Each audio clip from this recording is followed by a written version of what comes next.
what would be a red flag as a friendship? With a girl, I think over aggressive, like in pursuit. I don't know. Well, Has someone hit you recently?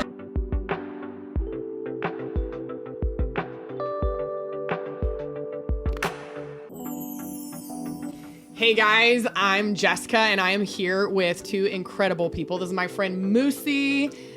Hi. And this is Kolby. Welcome back to our podcast. You can already see our personalities in the first 10 seconds. Kolby's like, hello. Today we're going to be discussing the topic of what are some red flags and some green flags in friendships. One of our big passions in this series is just talking about how we do healthy relationships with each other. And so we're going to jump in. I would say to start out, what would you say are like, because I feel like green flags are sometimes easier to just be like, well, these are some positive things that I'm looking for in my friendship. So share, what would you say are your like top 1, 2, 3, these are green flags for me. This is what I'm looking for when I'm looking for a friend. Mm-hmm. The way how we interact with people, the way how they interact with kids, or with elderly people, that they are respectful and kind. That just gives me an idea, because I'm like, sometimes I am looking without letting them know I'm looking, so that they are, because if they're treating people that way when nobody's looking, then they're definitely going to be, that's one thing. And trust, that you can trust them, and that they are actually, their lives are speaking what they're saying. They're not just, they're doing what they're saying that they're going to do. Yeah, super good. Yeah, I'd say like someone who's trustworthy makes a really good friend all the time. And I think that's a rare quality too. Yeah. So when you find someone who is trustworthy, it's like really awesome. And then also just someone who can have fun and that you share interest with. There are a lot of amazing people out there that you just don't like the same stuff and it's hard to be friends. And so sharing interests and just being able to have fun is big for me. It's funny. I've been thinking about this a lot lately, actually, because I'm in the process of writing a book right now, and one of the things I'm talking about is how to be a good friend in this book. And it's not the main topic of the book, but it's something I've been studying. And one of the things I keep going back to is this idea of like trustworthiness and reliability. Yeah. Because I think we live in a culture right now that like reliability has such a low value. And it's like, I'm going to tell you that I'm going to grab coffee, but then I'm going to cancel 10 minutes before coffee, right? Man. Or I'm going to help you move on Friday, and then I ghost you and you never hear from me on Friday, right? So even just thinking about this podcast, like we have so many of our young adults together, friendships, our crew, and like everybody who said they were going to come, came. They showed up, and they showed up on time, and they showed up ready. And I was like, that's part of the reason this community, our community, works so well, is because like we do have a pretty high value for reliability. And I think it's a biblical value, right? Like he said in Matthew 6, like, let your yes be yes and your no be no. Yeah. And we've lost value for that in culture of like, can I actually, Musy and I have been friends for almost 10 years or over 10 years now. Somewhere in there. And like, I know, like if I call Musy and I'm like, hey, I'm going to need you on Thursday at 10 a.m. She's either going to say yes or no, but she means what she says, right? Like, it's okay. Yeah. I can't do it. Right. But you're never going to say, I'll be there, and then bail unless there's an emergency, right? And there's, I don't know, for me, that's one of the highest things that I look for in friendships is just that trustworthiness. You're a little bit younger than us. We won't say how much, but you're a little bit younger than us. No, we don't want to talk about that. Why do you think in y'all's generation, and I'm trying not to blanket it because I don't think that's fair, but like, why do you feel like that's a bigger issue than I would say sometimes it is for the older generation? I think people generally in my generation feel more connected because of all of the outlets like social media and everything. So they don't value in-person like commitment as much because they already feel like they're having that connection, even though it's not as genuine. In my opinion, that's kind of how I see it. And I agree, like flaky people are not good friends. Yeah. And the second part of that verse, let your yes be yes and your no be no, is everything else is from the evil one. Yeah. So it's like, that's a pretty intense I wasn't going to take it that deep, but since you did, just go there. Just go there. Yeah. No, and I think it's very true, though. Like, I've never thought about that idea of social media being kind of like a connection point because we didn't super have that. Right. So it was like, you're either there or you're not there. Like, you show up or you don't show up. We also didn't live in the generation of, like, I can just pick up the phone. And so it's like, if you said you were going to be there, you had to be there. I can't just text you. Right. And yet, secretly, I think we all can be that kind of person that's like, are we going to cancel? Are we going to cancel? I hope we cancel, but I don't want to be the one to cancel. You know, like, you kind of live in that, too.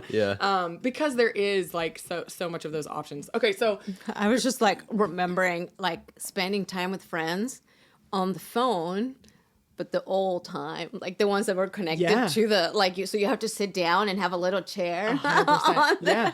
because everything was connected and you just had to stay there because that was the one time you can connect. There was Yeah. no phones, there were, no phones, individual cell phones Right. that you could go. So it's just funny how so much is literally changed Yeah. and just given a different, what would you even call it? There's different paradigms for things, but I love that you're saying that, though it's not real. Right. Yeah. It's not genuine. But you not think real you connection, are. right? Yeah. It's like, are you following a person and you know some of the little things that they're doing, and then you think you know them, and you're like, actually, I do not know them. Yeah. But yeah, it is a whole. But it's sitting down with a cable or like waiting for your parents to fall asleep to go and get the phone and do the little thing. It was Yeah. so old fashioned. Yeah. Yeah. Yeah. I think in a generation too, where because flakiness is so common, that people who tend to be a trustworthy person, someone who actually does show up, those sometimes feel like a rare find. You Yeah. know, and I Yeah. think even our friendship, like Musy talks about this, so I'll be the first person to bring it up. But like she just went through a cancer journey, and there was this understanding within our community, not just with me and our people, but several of us that was like, okay, like this is going to require more out of us as a friend right now. Right. Like we're going to have to show up more. We're going to have to be more, and we can't flake. Like this is an important time in her life, in her kids' lives and her husband's life, walking through chemo. Like we need to be there and we need to show up. And I would say like through that, we were already close, but like through the last year and a half, we're closer than we've ever been, because it was like, no, like you were there, like we were there when you needed to be there. You showed up and you're trustworthy. And so that, like knowing that I can trust someone also helps that relationship to go deeper. Right.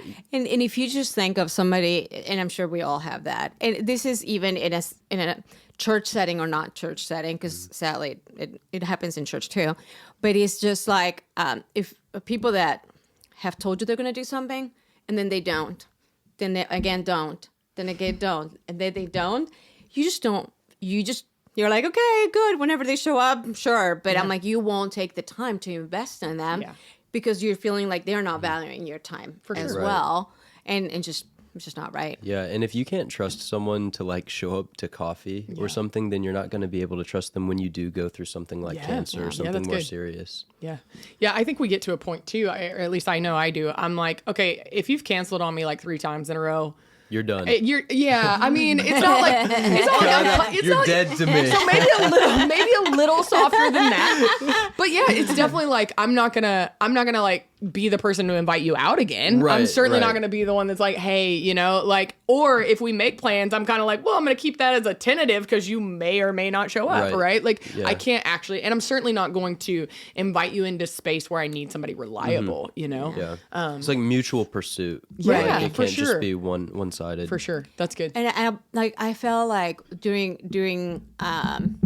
treatment, the first round, because that we went through this years ago, I feel like the Lord had mentioned too, like the importance of the body, not just for friends, but also like in the body, helping you carry. Like God never made us for us to do and go through hard things alone. Yeah. He wants us, but it needs to be the right people. You don't want to. We had a couple of posts the first round that we did treatment.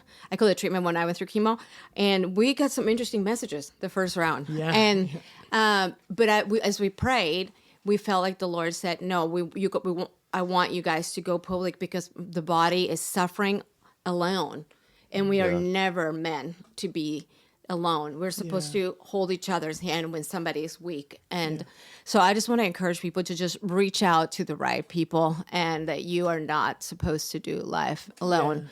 And if you need help, find the right people. Right. I'm sure the Lord will provide. I'm going to segue that into like one more thing that I think is super important, and then we can jump into some red flags. But I think we undervalue the need for like spiritual community. And what I mean by that is not just people that are like, oh, we go to youth group together, or we go to church together, or we do this or we do that, but like people who actually are passionately pursuing Jesus, Right. who want to be like him in their character. And I say that because like I grew up in the South. So I grew up in Texas. I live in Tennessee now. And there's very much this like, oh, you love God. Like, of course you love God. Right. Like you grew up in church. Yeah. Like, like we all love God, but we're still going out. And honestly, we're just living our lives for ourselves. Like, even if we're not sex, drugs, alcohol, right? Like we live our lives for ourselves, and we tolerate jealousy. We tolerate competition. We tolerate pride. We tolerate all these kind of things. And what I've realized is like one of the biggest gifts of Jesus in my life has been community around me who like wants Jesus and at all cost. To the point that like I've been corrected by friends before that have looked at me and been like, that's not like Jesus. Like you can't act like that. You can't talk like that. You can't, whatever. Yeah. And so the value of friends around you that love you enough and love Jesus enough to actually hold you to a higher standard. Oh, you know what? I Really just good. thinking with that is, don't just get people that think just like you. Yeah. Yeah. That is it, because then it's coming from a place out of fear, because you don't want to have anybody that has a different angle from the Lord. Yeah. We all have a different piece that comes. So make sure you have friends that have like different flavors, so that can also, but that they are genuinely living their life fully to the Lord. Like don't just surround yourself with people that think just like you. Yeah. Have them challenged away on how you're doing stuff, but always challenging you closer to the Lord. Yeah. That's Yeah. another Yeah, thing. I think that's one thing that I was thinking of too. I never want to be the smartest person in my friend group. Yeah. I never want to be the most hungry for Jesus. I want to be challenged Yeah. by my Right. friends. Yeah. I want to be around people that like their lifestyles convict me and draw me closer to Jesus, and not just like everybody's lower and you just feel good where you're at and Yeah. get complacent. Like I'm Yeah. like, I want to run with people that really challenge me to grow. Like, oh, I'm crushing it. Yeah. I'm going to be super vulnerable and probably get stones thrown at me for this. But like, I do remember at a point in my Christian walk at like 18, 19, maybe something like that, of feeling like, oh, like I'm just doing so much better than most of these Christians around me. Like oh, I'm doing missions and I'm going in, I'm blah, blah, blah, blah. And I was doing all, whatever I was doing and thinking like, wow, like I am crushing it, And it wasn't even anything against like my friends. They were actually all love Jesus and were amazing, but we kind of did have this like status quo kind of like Right. culture and Yeah. almost this like comparison idea of like, well, as long as I'm reading my Bible more than you are and I'm doing more mission trips than you are because we were a super missional community or whatever, or I'm going to a harder place than you are Yeah. in missions, like, oh, like I'm good, And I think that's been one of the beautiful things like with community now that's like, hey, all of us are looking at each other going, I'm not your standard. Yeah, Jesus is. that's right. And how do you compare to him? Like, let's talk about that a little bit. Like, oh, you feel so good about yourself when you compare yourself to me, but how do you feel when you compare yourself to Jesus, And that's kind of the standard in our community now is it's like, we're not trying to be better than each other or anything. Like I want you to be the most like Jesus you can be. I want you to be the most like Jesus you can be. And so accountability and calling each other out and calling each other higher and challenging each other is just part of our everyday life. So it's awesome. Red flags. You're looking at me, you want me to start? Yes, Go for I just it. And we you know, want to keep there's hearing- just so much that we want to come out. Red Kolby. flags. Yeah. Okay, I'd say, well, I guess like obviously the opposite of the green flags, like not being able to trust somebody, Right. flaking, Right. you know, Yeah. all that stuff. I'd say, but for guys, I think very practically a red flag for dudes is like when they change around different people. Oh, that's good. Like you're with the homies, and it's fun, and then a couple girls get in the mix, and now they're like, talking down about you to try and impress them and Yeah. elevate themselves. I think that's like a huge red flag, and it happens more often than we'd like to admit, I think. But yeah, I think that's a big red flag. So help me out over here too. Like from a guy's perspective, that with a girl, what would be a red flag as a friendship? With a a girl, girl? I think over aggressive, like in pursuit. I don't know. what type Has of someone, friends- has someone hit you recently, Kolby? Have you been? Like, yeah, that's funny. No, like aggressive in like pursuing a relationship, Yeah. like because that's the guy's role, Right. So Yeah. if a girl does Yeah. that, it's like. Do you feel like you have that lost same dog. standard in friendship apart from dating? Yeah. Okay, cool. Yeah. Okay. Red flag for me. I just, well, with girls, like, I don't know. I'm trying to think. Hold on, let me think more about some of that. One, you go ahead, start. Yeah, I mean, because one thing that I'm really passionate about right now, and we're actually going to have a whole episode on this, is dealing with codependency in relationships, and it's so common in women. So I am extra cautious and see massive red flags when I see codependent tendencies. So what I mean by that are things like I could never live life without you. And I'm like, You're gonna have to. But you could. But you could. Or things that are super controlling. And I need to know where you are every moment of the day. And oh my, you didn't respond to my text and it's been 10 minutes. Or you didn't return my phone call. Or, you know, all of these things that I think have become really normal in society today of like, you should respond to my text in 5 minutes. Like I tell friends usually know that about me, but like, especially girls that I disciple, I'm like, yeah, I'm not going to be the person who responds to your text in 5 minutes. And sometimes on purpose, because you need to know that I'm not the person that's going to be there every second of every day. That's what Holy Spirit does. And Jessika will never be able to meet that role in your life. Yeah. So when I start seeing this like controlling, I need you, you have to language, I'm like, oh no, I'm going to dip. Yeah. Like you have a great, did you see that verbiage I just used? Dip. Yep, very hip that was word, good. Right? Yeah. Very cool word. Very cool word that I learned from the kiddos. Can I be updated on that one? What does it mean? Yeah, sure. I'll let you know. It's like I'm out. Like I'm out. Okay. Dip. Okay. And so it's interesting because there's this tension between being reliable, being consistent, being available, being there for when somebody needs you, versus I'm your everything and I'm the only person and you think I'm always going to show up and you think if I don't show up for one thing, that means I don't care about you. Yeah. Like those are massive red flags to me. And so I think learning, you talk about like the season you went through was like, this is a special circumstance where this family is in need. Yeah. And so, you know what? We're going to be extra available. And if they need us more in this season than in other seasons, for sure, we're going to be there. Like we'll drop anything because we're going through a crisis.